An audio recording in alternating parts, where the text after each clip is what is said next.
Queridos amigos, ¿cómo están? Bienvenidos. Qué placer, qué gusto, qué honor, qué privilegio es poder abrir este espacio siempre con grandes expectativas, con el deseo siempre ferviente de investigar y de indagar en la escritura todo lo concerniente al, bueno, en este curso, en estas lecturas, al fin de los tiempos. En este canal realmente hacemos un énfasis especial en la escatología bíblica y estamos hoy nada más y nada menos que para arribar por primera vez y de manera, podríamos decir, eh, mesurada, el análisis, la lectura de Mateo capítulo 24 y posteriormente capítulo 25. Son dos capítulos que están juntos, muy interesantes, tremendamente reveladores en cuanto a materia escatológica y bueno, hemos llegado a estas instancias en Mateo. Tengo no obstante, como siempre, un breve editorial que quisiera leerles antes de comenzar a ver el material que nos espera hoy en el Evangelio de Mateo.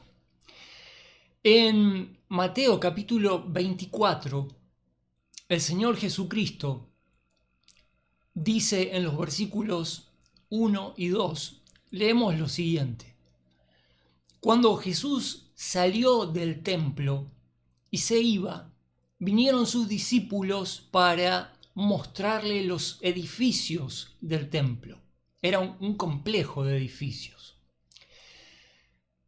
Mas Jesús les dijo: ¿Veis todo esto? De cierto os digo, no quedará piedra sobre piedra que no sea derribada. En el libro sexto, en el capítulo 5, el historiador Flavio Josefo, de su Guerra de los Judíos, relata, describe el periodo de la quema del templo y de la toma de Jerusalén, del saqueo del tesoro, etc. Dice Flavio Josefo lo siguiente, leo lo que dice textualmente en su libro: mientras el santo templo ardía, se saqueaba todo lo que estaba al alcance, y 10.000 de los que fueron capturados fueron muertos. No hubo compasión por edad, ni reverencia por dignidad. Niños, ancianos y sacerdotes perecieron igual. El fuego se propagó a gran distancia y el estruendo, junto con los gemidos de los muertos, resonaba por toda la colina. Era tanta la magnitud del estruendo que parecía que toda la ciudad estaba en llamas. Había simultáneamente el grito de las legiones romanas y el llanto de los sitiados rodeados de fuego y espada. Los que habían permanecido en lo alto fueron expulsados por los romanos hacia la parte exterior, donde la multitud clamaba con desesperación. Muchos de los que habían quedado en la ciudad se unieron al clamor, incluso hombres debilitados por el hambre ejercían fuerzas para gritar al ver el fuego. El ruido, amplificado por la acústica del valle, aumentaba el horror general. El suelo parecía hervir por el calor, como si estuviera lleno de fuego por todas partes. Se decía que había más muertos que fuego. los soldados romanos corrían sobre montones de cadáveres mientras perseguían a los que huían.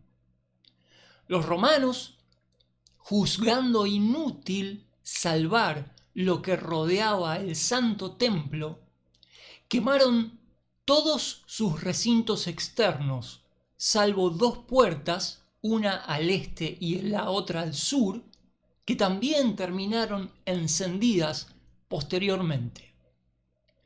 También incendiaron las cámaras del tesoro del templo, donde había cantidades inmensas de dinero, ropas y otros objetos preciosos. Allí se hallaba acumulada toda la riqueza de los judíos. Luego entraron en los demás atrios y galerías techadas del templo, donde se refugiaban mujeres, niños y una multitud de miles. Antes de que Cayo César, Tito, diera cualquier orden sobre ello, los soldados, en su furia, incendiaron esos claustros, muchos huyeron arrojándose al vacío o fueron incendiados dentro. Ninguno sobrevivió. En estos párrafos, Josefo relata la destrucción del templo por el fuego, el saqueo del tesoro, incluyendo la plata y el oro, el incendio de las cámaras y las galerías y el gran número de víctimas.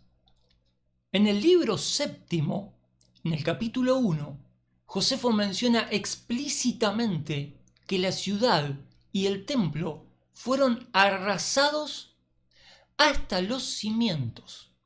Nos dice: César, refiriéndose a Tito, ordenó que no quedase nada en pie en la ciudad, salvo algunas torres, como lo fueron Fasael, Hipicus y Marián, y parte de la muralla occidental, que hoy es lo que se conoce como el Muro de los Lamentos. Esto fue dejado a propósito por Tito. ¿Para qué? Nos dice Flavio Josefo: para mostrar a las generaciones futuras la fuerza con que estaba construida la ciudad, pero más la victoria de los romanos sobre ella. Todo lo demás fue tan completamente derribado hasta el nivel del suelo que los visitantes apenas podían creer que en algún momento hubiera estado habitada. Estudiosos como el doctor Ray Stedman nos cuentan esta historia como ejemplar y de cómo se cumplió literalmente la profecía dada por Jesús sobre que no quedaría piedra sobre piedra. Según Stedman, el fuego derritió el oro con el que estaba bañado el recinto interior, el lugar santo y el lugar santísimo del templo, ¿no?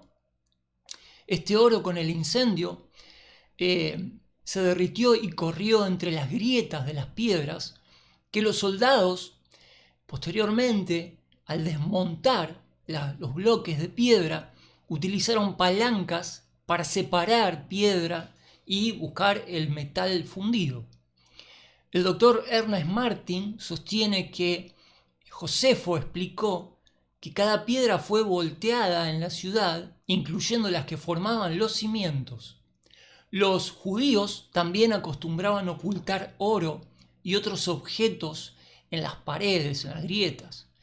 Cuando el fuego consumió el templo y la ciudad, el oro se derritió y descendió por las grietas hasta los cimientos. Para recuperarlo, la 10ª legión romana hizo que los cautivos desarraigaran cada piedra del templo y de toda la parte de la ciudad. Y tanto oro se encontró, tanto oro se recogió, que el precio del metal en el Imperio Romano cayó a casi la mitad de lo que era su valor anterior. Hay evidencias históricas y arqueológicas de que las piedras del templo de Jerusalén fueron removidas y que la estructura principal fue completamente destruida. En el arco de Tito, erigido en Roma en el año 81 después de Cristo, con motivo de la conmemoración de su victoria sobre Jerusalén, se muestra el botín obtenido del templo, como por ejemplo el candelabro de 7 brazos, lo que confirma que el templo fue saqueado y destruido. El relieve erigido en Roma es evidencia visual romana de que las tropas entraron, saquearon y desmantelaron por completo la estructura. Excavaciones realizadas en la zona del muro occidental y alrededor del monte del templo han encontrado enormes bloques de piedra de construcción herodiana, caídos y rotos, que datan de la destrucción del año 70. En la calle pavimentada del Cardo, al pie del muro sur del monte del templo, se encontraron capas de ceniza y restos de piedra desprendida por la destrucción romana, lo que evidencia un colapso total de las edificaciones que había sobre el monte del templo.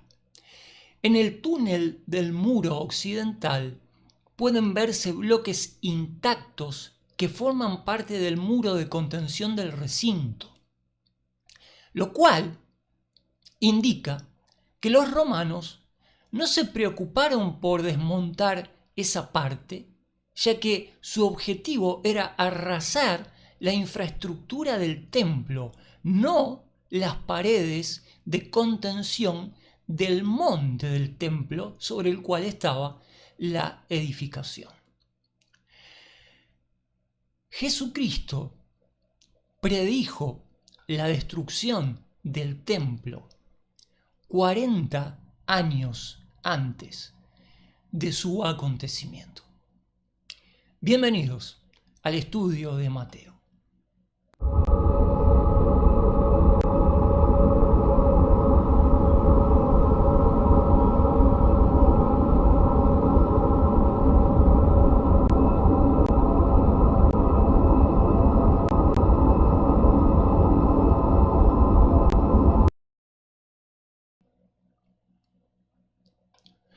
Bueno, queridos amigos, otra vez bienvenidos. Es un honor, un placer darles la bienvenida a este espacio, a estas lecturas, en donde estamos desde hace algunos meses considerando a Mateo como un escrito judío, escrito por un judío para el pueblo judío que no había creído en la década del 60. Evidentemente Mateo había escrito su evangelio antes de la destrucción del templo, antes de la guerra de los judíos contra el levantamiento judío contra los romanos que ocupaban Jerusalén. La revuelta judía fue en el año 66. Tengan en cuenta que distaban 4 años del año 70, donde Tito termina destruyendo por completo el templo. Empieza 4 años antes la revuelta y Roma entonces organiza las tácticas necesarias para llegar a tomar la ciudad de Jerusalén por completo. Esto no era fácil, había cierto interés político en el templo que había construido Herodes durante 4 décadas. Había un interés al principio Roma tenía interés en preservar esta construcción porque era muy importante y era también una construcción lujosa y estratégica para los romanos ahí en Jerusalén.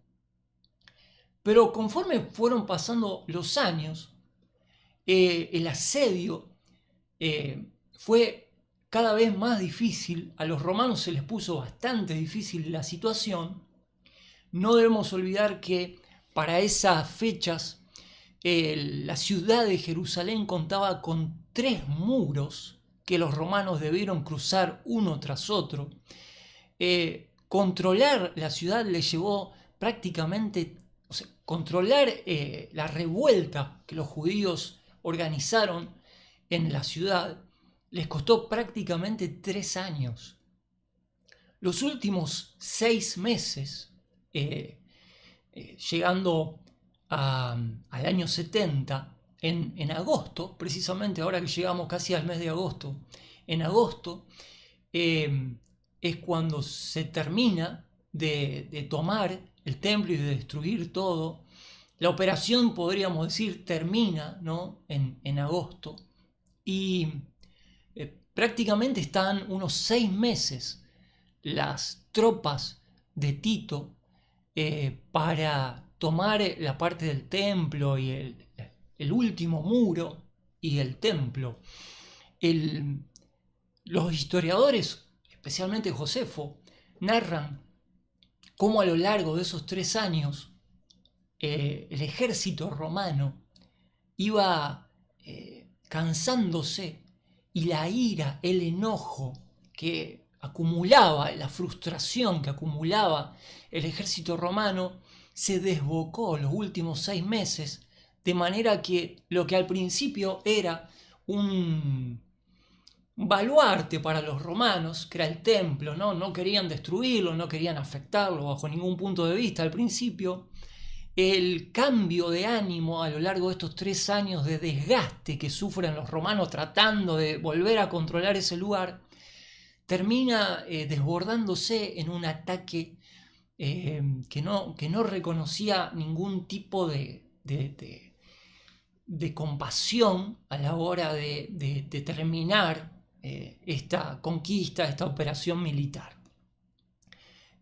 Algunos historiadores recogen el hecho de que Josefo mismo, el incendio del templo fue hecho sin la orden de Tito.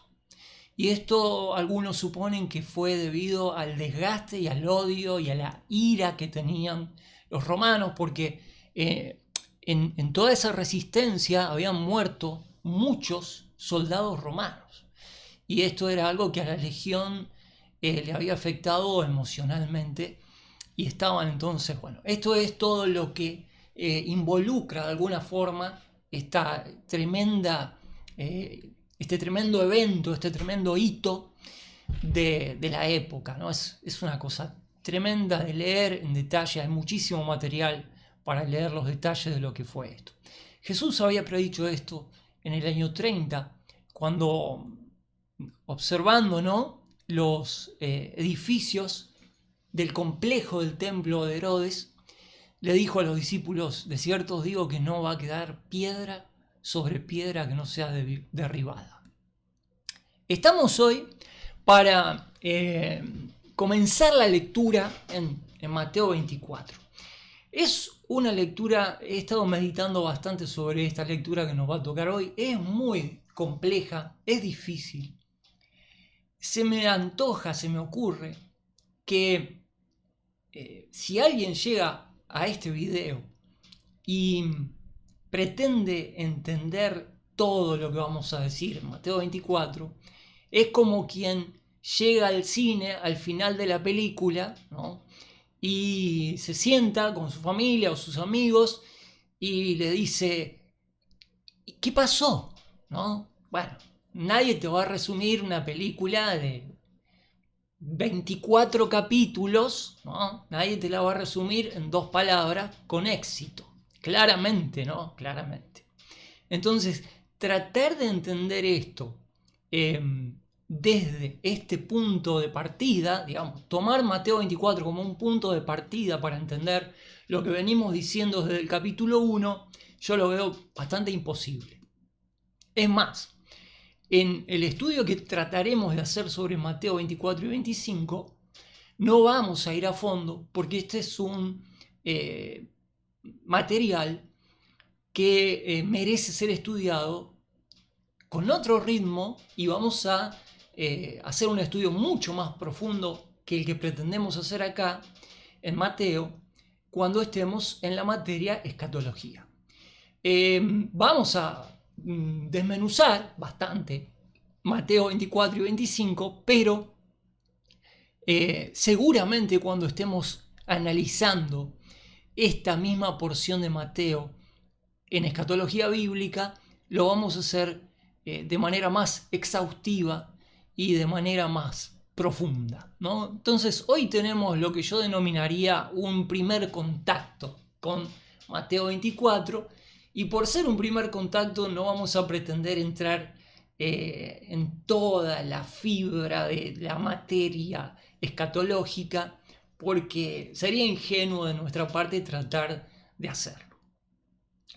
Tengo aquí el PDF con el resumen que hace el doctor Unger, muy interesante, muy resumido también, está bien, es un resumen. Y entonces quisiera leerles, antes de entrar a la lectura que tenemos aquí en la Biblia, como pueden ver, tenemos ahí Mateo 24, vamos a considerar un poquito lo que nos dice el doctor Unger en esta parte de su libro. Como pueden ver, los capítulos 24 y 25 van juntos. Mateo 24 y 25, les doy un dato como para que tengan una idea.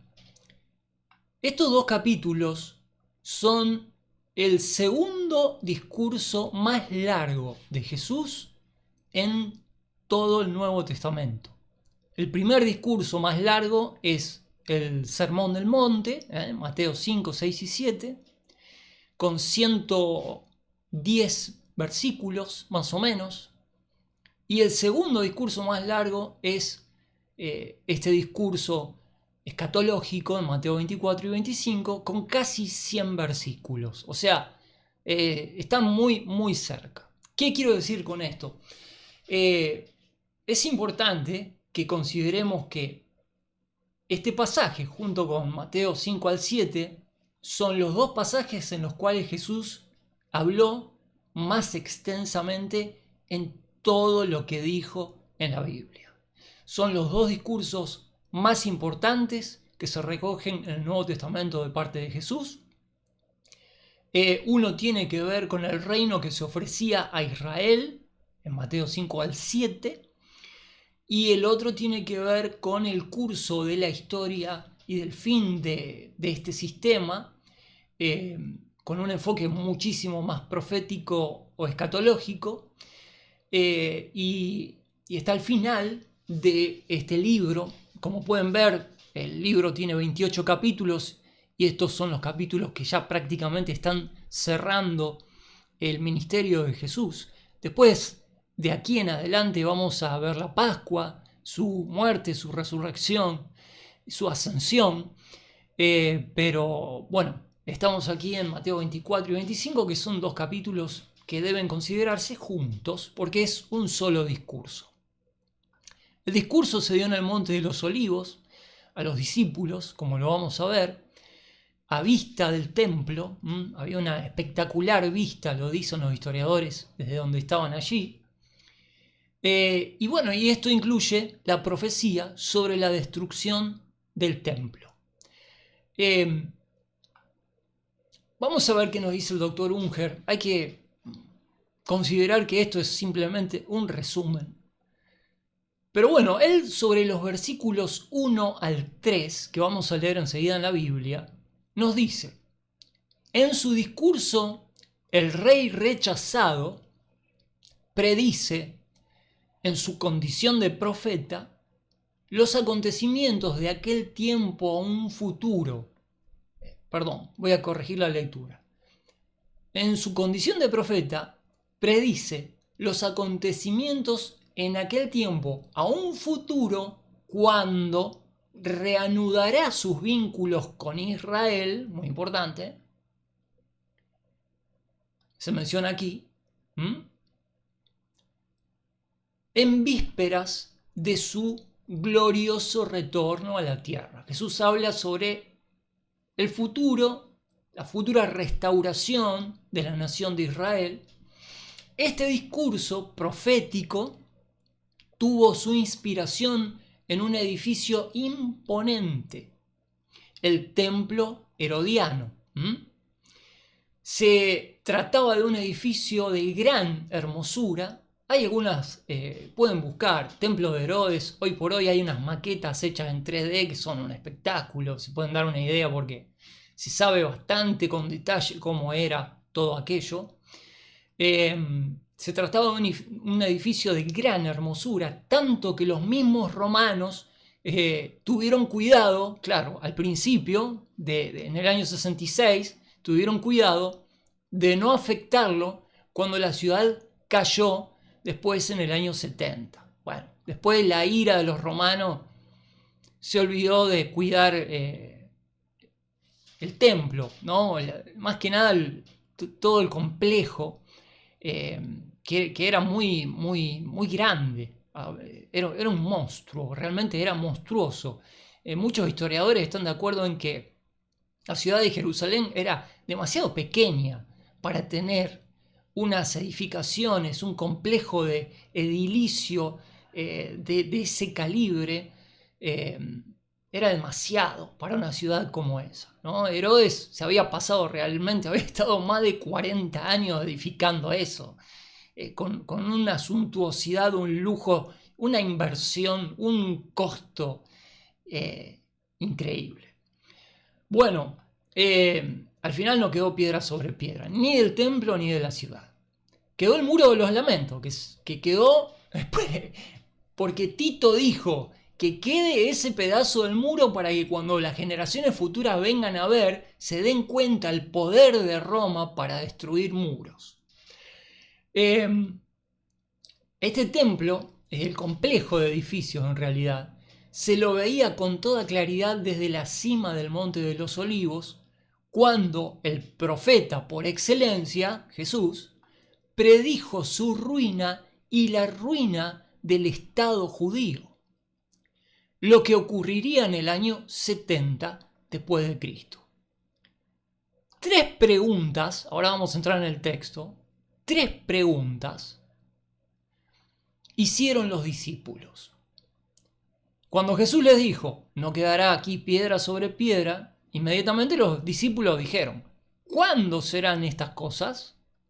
La destrucción de la ciudad y del templo. Que la respuesta se halla en Lucas 21, vamos a ver este pasaje también.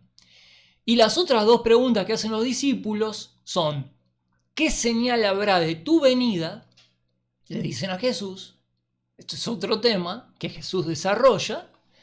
Y la tercera pregunta que hacen los discípulos es, ¿qué señal habrá del fin de siglo, del fin de la era? Tengamos en cuenta que los discípulos entendían que sí, era necesario el fin del presente orden de aquella época. Los discípulos tenían en mente que el Mesías tenía que reinar. La noción del reinado del Mesías en base a los escritos de los profetas del Antiguo Testamento era tan revolucionaria, la visión que tenían, la perspectiva que tenían los discípulos del comienzo del reinado del Mesías era tan revolucionaria que esto suponía un quiebre en el tiempo, un antes y un después, en cuanto el Mesías tomara el control, el mando de gobierno, que iba a ser un gobierno universal, ¿no? Entonces, los discípulos están preguntando cosas que realmente se condicen con la expectativa profética del Antiguo Testamento. La venida de Cristo como Mesías para reinar y el hecho de que Él se presentara ante el mundo con toda autoridad suponía el fin de una era, el fin de una era. Entonces los discípulos le preguntan cuáles serán las señales de tu venida y consecuentemente del fin de esta era en la cual los discípulos estaban allí bajo el yugo romano. Entonces son preguntas coherentes con la mentalidad judía que esperaba el reino literal del Mesías desde Jerusalén para todo el planeta. Jesús va a responder las tres preguntas, con un tono profético, escatológico, ¿no? Pero Jesús, evidentemente, no teniendo previsto establecer el reino en ese momento, porque había sido rechazado, ¿no? Acababa de ser rechazado. Bueno, los que hemos estudiado, los que han seguido desde Mateo 1 hasta Mateo 24, entenderán a qué me refiero, ¿no? Estos 3 años que estaban terminando allí, no estaba previsto por Jesucristo establecer el reino en ese momento. Los discípulos preguntan esto y Jesús, mirando al futuro, un futuro lejano, contesta todas estas cuestiones que trataremos de ir desmenuzando a través de la lectura de Mateo, leyendo las respuestas de Jesús. Me voy a pasar a la Biblia y vamos a ampliar el texto. Y vamos a leer, como ustedes pueden ver allí, cuando Jesús salió del templo, tengan en cuenta lo que pasó en Mateo 23. Estos son los días justo entre el sábado, que había sido día de reposo, el domingo, que ciertamente no fue la entrada triunfal del día domingo. La entrada triunfal había sido antes del sábado. Pero Jesús está en el templo el domingo, el lunes, el martes y el miércoles en que se celebraba la Pascua. Entre estos días, domingo, lunes, martes y miércoles, está todo lo que hemos leído en Mateo 23. Todas esas peleas y discusiones que Jesús tiene con los judíos en el templo, después de la entrada triunfal, donde Jerusalén no lo recibió como rey, sino como un profeta, ¿no? Bueno, todos estos días, domingo, lunes, martes, miércoles, Jesús está discutiendo, está en el templo, está durmiendo en la casa de Lázaro, en Betania. Todos los días al atardecer vuelve y por la mañana sale de Betania y camina con sus discípulos hasta el templo. En el templo, uno de los días estos, tumbó las mesas de los cambistas, hemos hablado de esto. Jesús allí estaba sanando gente, curando, todo el mundo está mirando lo que pasa. Los partidos políticos, por parte de los herodianos, los saduceos y los fariseos, se van turnando y lo encaran a Jesús para trampearlo, ¿no? Para hacerle preguntas capciosas que Jesús responde y evita magistralmente. Y la tensión va creciendo en estos días. Y bueno, el jueves muy temprano, en la madrugada, Jesús va a ser apresado, ¿no? Entonces, bueno, ya llegaremos a estas cuestiones. ¿A qué me refiero con todo este comentario que hago? Pongámonos en contexto en qué momento Jesús salió del templo y se iba. Son estos días, son entre el domingo y el martes, miércoles, que Jesús está curando, allí enseñando, dando los discursos más duros contra los fariseos, Mateo 23. Jesús está allí, en Jerusalén, en el templo. El horno no está para bollos, realmente. Y en estas instancias, Jesús salió del templo, vinieron sus discípulos para mostrarles los edificios del templo y Jesús les dijo, ¿veis? Bueno, en este español antiguo, ¿no? ¿No veis todo esto? Lo cual equivaldría a decir hoy en nuestro lenguaje, ¿veis todo esto? De cierto os digo, no quedará piedra sobre piedra que no sea derribada. En el versículo 3, sentándose él en el monte de los olivos, que es de donde observaban de lejos este complejo de construcciones magníficas, los discípulos se le acercaron aparte diciendo: dinos, ¿cuándo serán estas cosas? Haciendo referencia inmediata a lo que Jesús había dicho de la destrucción de esos edificios. ¿Qué señal habrá de tu venida y del fin del mundo, del fin del siglo, del fin de la era, ¿no?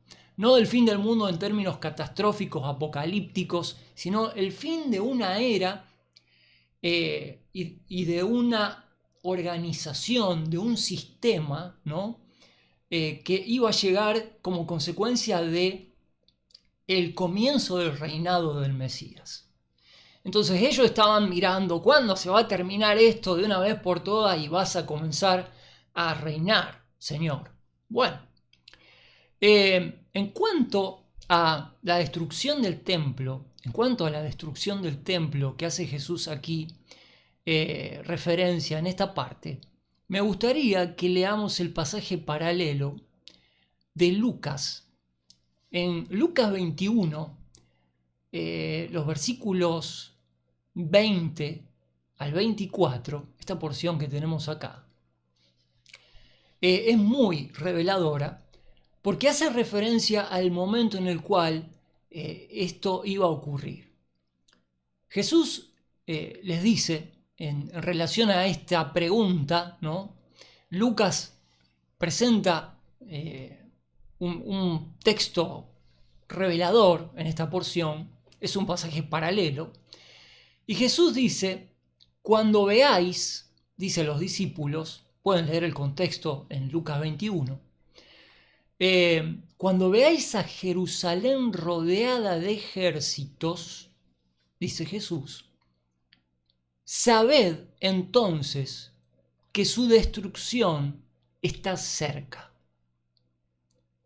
Esto, por supuesto, tenía una aplicación inmediata que iba a ser en el año 70, pero esto también tiene un doble cumplimiento, porque en las profecías referentes al fin de los tiempos, cuando el tercer templo esté construido en el futuro, esto todavía no está construido, hoy por hoy la explanada del templo está bajo el control de la mezquita de Al-Aqsa, con su gran domo dorado, ¿no? Un complejo de edificios hoy por hoy en la explanada del templo, donde está el Muro de los Lamentos, que es el único sobreviviente de aquella destrucción de Tito en el año 70, hay una construcción que tiene siglos y siglos y siglos, una construcción de una serie de mezquitas, la mezquita de Al-Aqsa, que es el tercer lugar más sagrado para los musulmanes, y tiene, si no me equivoco, una capacidad para entre 3.000 y 5.000 personas. Esa mezquita que ustedes ven allí no es pequeña, es un monstruo, y está bajo el control de los musulmanes. Está previsto que sobre la explanada del templo, hoy ocupada estratégicamente también por el mundo musulmán, en algún momento se vuelva a reconstruir el templo al cual la profecía hace referencia, que es el templo en el cual eventualmente el anticristo va a proclamarse como Dios y va a exigir del mundo adoración. Este templo, hay proyecciones para la construcción de este templo. Aquellos que investigan o que les gusta este asunto pueden seguir las publicaciones del Instituto del Templo, un grupo sionista financiado que está muy adelantado, muy avanzado con las preparaciones del sacerdocio, del templo, los materiales, los utensilios, los animales para el sacrificio, las vestimentas sacerdotales. Hay mucha preparación. De hecho, el candelabro de 7 brazos, la menorá famosa de los judíos, hecha de un talento de oro, de una sola pieza, está exhibida, ya fue construida por los judíos, está exhibida y espera ocupar su lugar en su debido espacio dentro del templo cuando el templo de los judíos sea reedificado, ¿no? La profecía de Jesús bien podría aplicar tanto a la destrucción de aquel templo herodiano del año 70, como también podría aplicar la profecía de Jesús a la destrucción del futuro templo que se va a construir de nuevo en Jerusalén y a la ciudad de Jerusalén. No nos olvidemos que Apocalipsis relata la destrucción casi total de la ciudad de Jerusalén en los tiempos de la gran tribulación, tiempos futuros, tiempos apocalípticos. Entonces, sin forzar demasiado la profecía de Jesús en este relato que ahora voy a leer entero, bien podría tener una doble aplicación, tanto como lo fue al año 70 como lo es en el futuro. Cuando veáis a Jerusalén rodeada, dijo Jesús a sus discípulos, y por extensión a los judíos, rodeada de ejércitos, esto pasó, pero esto va a volver a pasar. Sabed entonces que su destrucción está cerca. Entonces, dice Jesús, los que estén en Judea, huyan a las montañas, y los que estén en medio de ella, váyanse, y los que estén en los campos, no entren en ella. Se refiere a la ciudad de Jerusalén, donde murieron, decenas de miles de judíos en el año 70. ¿Por qué? Dice Jesús. Jesús da un poco más. Nos da la naturaleza de la profecía. ¿Por qué estaría pasando eso en ese momento? ¿Por qué? Porque estos días a los cuales se refiere Jesús proféticamente son días de venganza. Hay una traducción que dice son días de retribución, para que se cumplan todas las cosas que están escritas. Si recuerdan, hemos mencionado a Jesús en los últimos capítulos de Mateo que hemos leído, haciendo referencia a Jesús a que todos los males que hizo Israel caería sobre esa generación. Lo dijo en el capítulo 23, sin ir más lejos, ¿no? Pero Jesús está constantemente reprimiendo esa violencia con la cual es tratado por su pueblo y anticipando que llegará un tiempo de venganza, de retribución de parte de Dios sobre esa generación, la generación a la cual él llama generación adúltera y perversa, generación de serpientes, de víboras, ¿no? Bueno, todo esto evidentemente tuvo su cumplimiento y todo esto pasó como retribución. Estos serán días de venganza, de retribución, para que se cumplan todas las cosas que están escritas. Jesús se lamenta, dice, ay de las que estén embarazadas y de las que amamanten en aquellos días, porque habrá gran angustia sobre la tierra e ira sobre este pueblo. Y caerán a filo de espada y serán llevados cautivos a todas las naciones. Y Jerusalén, fíjense lo que va a decir acá en el versículo 24. Caerán a filo de espada. Exactamente la legión romana fue lo que hizo con los habitantes de Jerusalén. Serán llevados cautivos, fueron llevados cautivos y vendidos en Roma como esclavos, muchísimos de ellos. Hay una cifra que habla de 30.000 esclavos vendidos en Roma, sacados de Jerusalén. Serán cautivos a todas las naciones y Jerusalén, será hollada, será pisoteada, será desmenuzada por los gentiles, en este caso el Imperio Romano, pero fíjense la extensión, la duración del sufrimiento de Jerusalén, ¿hasta cuándo sería?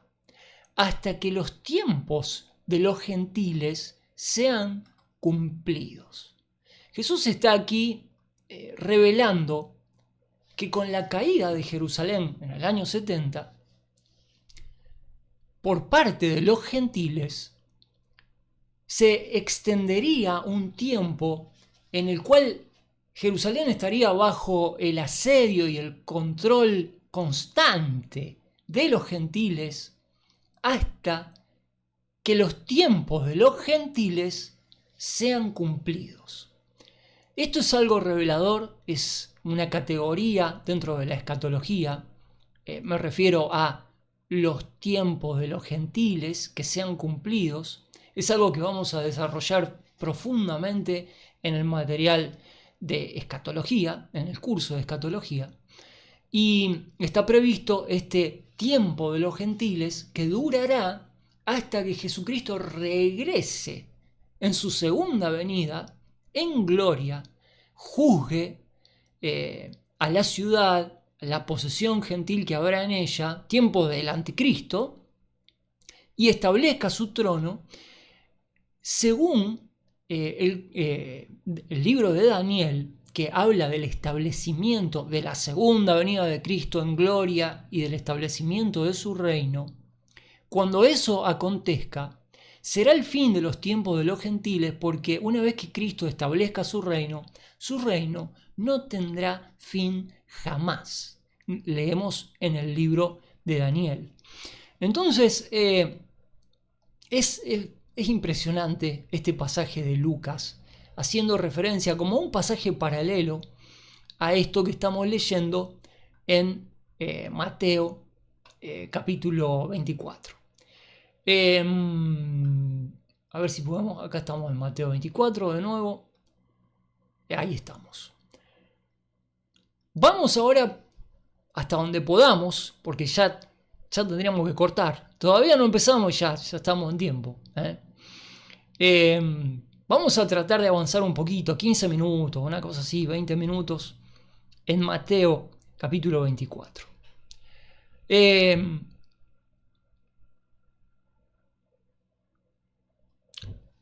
La triple pregunta que hacen los discípulos es muy interesante. No quedará aquí piedra sobre piedra que no sea derribada. Sentándose, preguntaron cuándo serán estas cosas. Recién leímos en Lucas 24 cómo Jesús dio las características de lo que pasaría cuando los ejércitos rodearan Jerusalén. Esto pasó.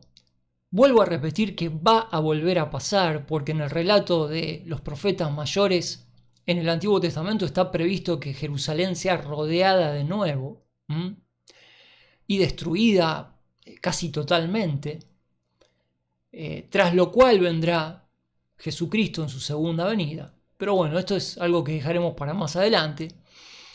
Pero las otras dos preguntas que hacen los discípulos son las siguientes. ¿Qué señal habrá de tu venida y qué señal habrá del fin de la era? Respondiendo Jesús les dijo, mirad que nadie os engañe, porque vendrán muchos en mi nombre diciendo, yo soy el Cristo, y a muchos engañarán. Y oiréis de guerras y rumores de guerras. Mirad que no os turbéis, porque es necesario que todas estas cosas acontezcan.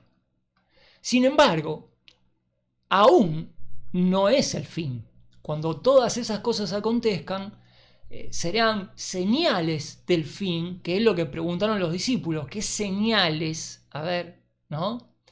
¿Qué señales habrá de tu venida? Y Jesús va por orden explicando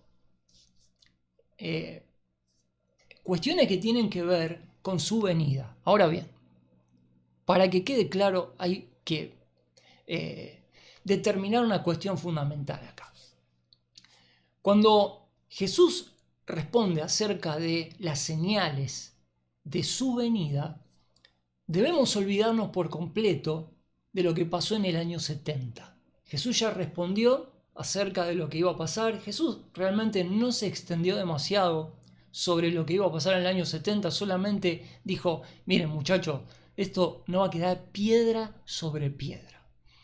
He omitido en la introducción un largo texto que habla de la técnica que usaron los romanos para levantar los cimientos de alguna parte de la ciudad. Lo cual era una cosa, o sea, los cimientos, estamos hablando de sacar algo que está bajo tierra. Es una cosa increíble, ¿no? Pero el trabajo, los meses que se tomaron en levantar piedra por piedra fue increíble. Y este trabajo lo hicieron los esclavos judíos que fueron tomados allí. Pero más allá de eso, cuando hablamos de las señales, de qué señal habrá de su venida, Jesús, habiendo suspendido el establecimiento del reino en ese tiempo, ahora en esta serie de pasajes, de versículos en los cuales él va a estar hablando de las señales de su venida, lógicamente está hablando del establecimiento futuro de su reino, de su venida futura, y todo esto constituye un gran cuerpo de revelación profética, escatológica, cosas del futuro, que nosotros tenemos que ver dentro de esa clave.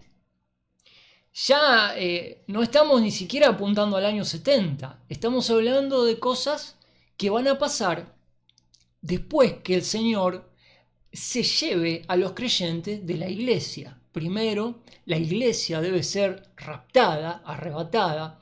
Esta es una revelación dada por el apóstol a la iglesia.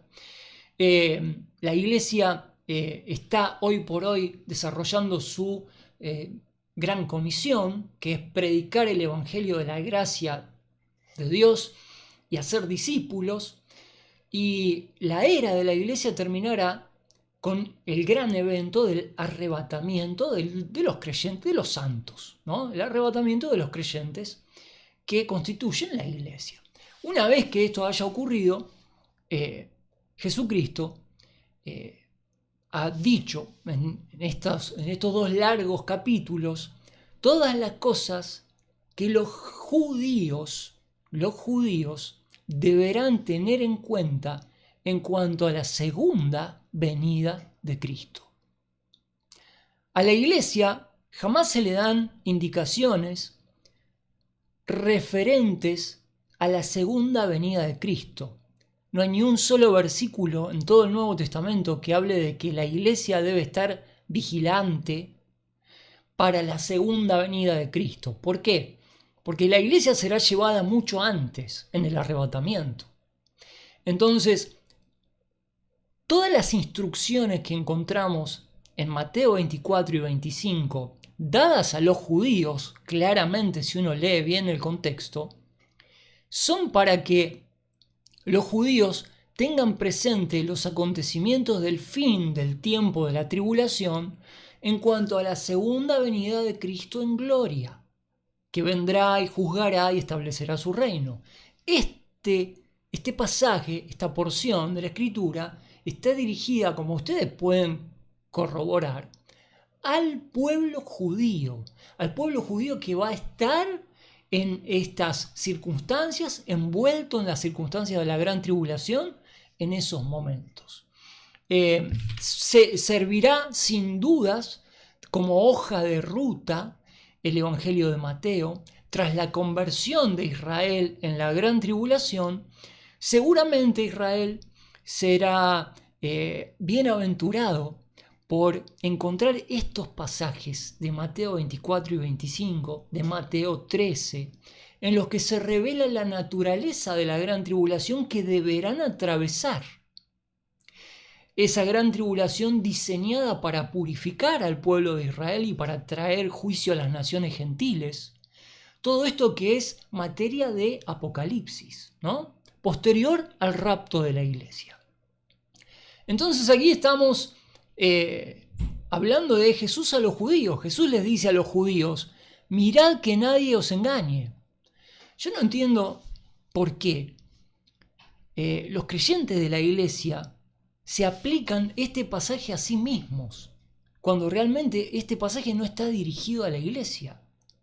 Jesús les está hablando a los judíos y les está diciendo ¿cuáles son las señales de mi venida en gloria? ¿Ustedes quieren saber qué va a pasar antes que yo regrese? Bueno, a los judíos les dice, miren que nadie los engañe. Va a haber gente con el propósito de engañarlos diciendo que el Mesías es fulano o es mengano. Pero esto no aplica a la iglesia. Esto ni siquiera se desarrolla en la era de la iglesia. Estas profecías que Jesús está enumerando aquí detalladamente no ocurren en la era de la iglesia, ocurren después del rapto, más específicamente en la gran tribulación, que es la parte final de esos 7 años que hay entre el arrebatamiento y la segunda venida de Cristo en gloria visible, donde todo ojo le verá. Este pasaje abarca prácticamente la última parte de la tribulación.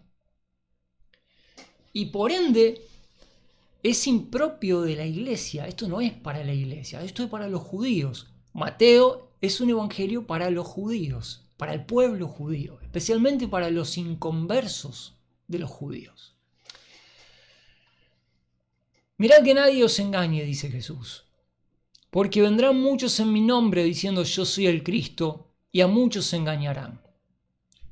Tengo que parar y decir a los creyentes que hoy creen, que hoy predican, que este pasaje aplica hoy. A mí me gustaría que me dijeran quiénes son los que públicamente se están presentando ante el mundo como Cristo. Porque más allá de algún descerebrado de origen oriental y ni siquiera semítico, ¿no? Algún chamán trasnochado de la década de los 90 que ha dicho, sí, yo soy el Mesías y todo lo demás, y que nadie lo tuvo en serio, nadie lo tomó en serio, digamos, ¿no? Más allá de esos trasnochados que siempre habrá, aquí estamos hablando, Jesús está hablando en otros términos, está hablando de que oficialmente se presenten personas que detenten o aspiren a ser el Cristo, el ungido de Dios. Este tipo de cosas no han pasado y no van a pasar como lo indica el contexto de Mateo, de un fin de época, de un final de era, de unas señales apocalípticas que acompañan el escenario de personajes que aparecen y dicen, sí, en el medio de este caos apocalíptico yo soy el Cristo. Estas cosas no están pasando. Y no van a pasar en la era de la iglesia. Más allá de algún trasnochado, ya sabemos, esto, a ver, no sorprende a nadie esto, ¿no? Pero Jesús está haciendo referencia a cosas que van a pasar dentro de la gran tribulación, donde surgirán muchos, no pocos, diciendo, bueno, yo soy el Cristo. Esto es futuro, esto no se está cumpliendo hoy. Hay creyentes de la iglesia que están diciendo, sí, estamos viendo que muchos se levantan como el Cristo. Están equivocados, están leyendo mal. Mateo 24 no habla de la era del fin de la iglesia. Mateo 24, si quieren leer las características del fin de la era de la iglesia, lean las epístolas de Pablo, lean segunda de Pedro, lean primera y segunda de Timoteo. Y allí van a encontrar como Pablo y Pedro dicen en los postreros días, en relación a la iglesia, habrá ciertas características. Esas son las características de hoy. Pero los postreros días de la iglesia deben distinguirse de los postreros días de la gran tribulación, donde Israel será nuevamente el eje de la cuestión, no como hoy que Israel está dejado de lado. Y habrá en ese momento personajes que quieran erigirse como el Mesías, como el ungido de Dios. Entre ellos, uno principal, al cual la Biblia denomina el anticristo o la bestia. Ya entraremos en materia, ¿no? Pero bueno, Jesús dice, vendrán, en ese contexto, vendrán muchos en mi nombre diciendo yo soy el Cristo y a muchos engañarán. Hoy por hoy, al pueblo judío no lo han engañado. No lo han engañado. El pueblo judío está esperando al Mesías. El pueblo judío en los últimos 100 años no se caracteriza por haber seguido diversos mesías. Ha habido algunos que han resonado, aspirantes, respetados, maestros, ¿no? Pero nadie que detente un título de semejante calibre como lo es el Cristo, el Mesías, el ungido de Dios. No, esto pasará en los tiempos de la gran tribulación. En esos tiempos de la gran tribulación, Jesús les está diciendo a los judíos, oiréis de guerras y rumores de guerra. Uno diría, sí, pero Diego, a ver, hoy por hoy estamos escuchando de guerras y rumores de guerra. Por supuesto, por supuesto. Creo que el mundo presente, actual, está preparándose, está preparando un escenario que posteriormente al rapto de los creyentes se desatará en una serie de guerras, y estas son las guerras a las cuales hace Jesús referencia, guerras que tendrán lugar, se desarrollarán en la gran tribulación, al final de ese periodo, al principio no, pero al final de ese periodo habrá terribles guerras. Son guerras que hoy se están preparando el terreno. Uno diría, más que preparando el terreno, están en guerra. Sí, están en guerra, pero estas guerras presentes aparentemente son la preparación del terreno de conflictos más grandes. Si uno escucha a la gente que sabe, analistas geopolíticos, todos los grandes analistas geopolíticos están de acuerdo en que estamos entrando en una fase histórica de guerras a largo plazo, lo cual se condice con el hecho de que después del rapto, estas guerras presentes que estamos viendo hoy se agudizarán. Tenemos un periodo breve después del rapto de paz falsa, artificial, que se logrará con mucho esfuerzo y mucha labor de parte del anticristo, que en su rol inicial será el rol de un pacificador, de un diplomático, de uno que tendrá unas capacidades increíbles para de alguna manera involucrar al mundo en algunas tomas de conciencia que lleven a la sociedad global a pacificarse relativamente por un tiempo, pero después las escrituras nos hablan de que eso dura muy poco y posteriormente a esos esfuerzos pacificadores el mundo vuelve a entrar en guerra. Entonces Jesús dice en relación a las señales de su venida, segunda venida a la tierra, oiréis de guerras y rumores de guerras. Mirad que no os turbéis porque es necesario que todas estas cosas acontezcan, aunque aún, dice Jesús, no será el fin. El fin haciendo alusión al fin de la gran tribulación, el juicio de Dios sobre la tierra, la segunda venida de Cristo, etc. Jesús les da algunos detalles más, y con esto voy a terminar. Porque se levantará nación contra nación y reino contra reino, cosas que estamos viendo hoy en preparación, y habrá hambres y pestilencias y terremotos en muchos lugares. Dice Jesús, y termino con esto, todo esto será principio de dolores. Haciendo una referencia al periodo de gran tribulación, del cual va a hablar más adelante, se va a desplayar mucho más. El periodo de gran tribulación comienza con un levantamiento de naciones contra naciones, reinos contra reinos, confederaciones contra confederaciones. Como consecuencia, estas guerras futuras dentro del periodo de tribulación traerán hambres, como siempre han traído hambres las grandes guerras globales, pestes, terremotos que hacen alusión al juicio directo de Dios en los tiempos de gran tribulación. Lo peor en ese periodo no serán las guerras, no serán las hambres ni las pestes, sino los terremotos que de manera sobrenatural tendrán lugar en la tierra para dar lugar a los juicios sobre la tierra y conmocionar el planeta. Estamos hablando de la materia de Apocalipsis, ¿no? De lo que se narra en Apocalipsis.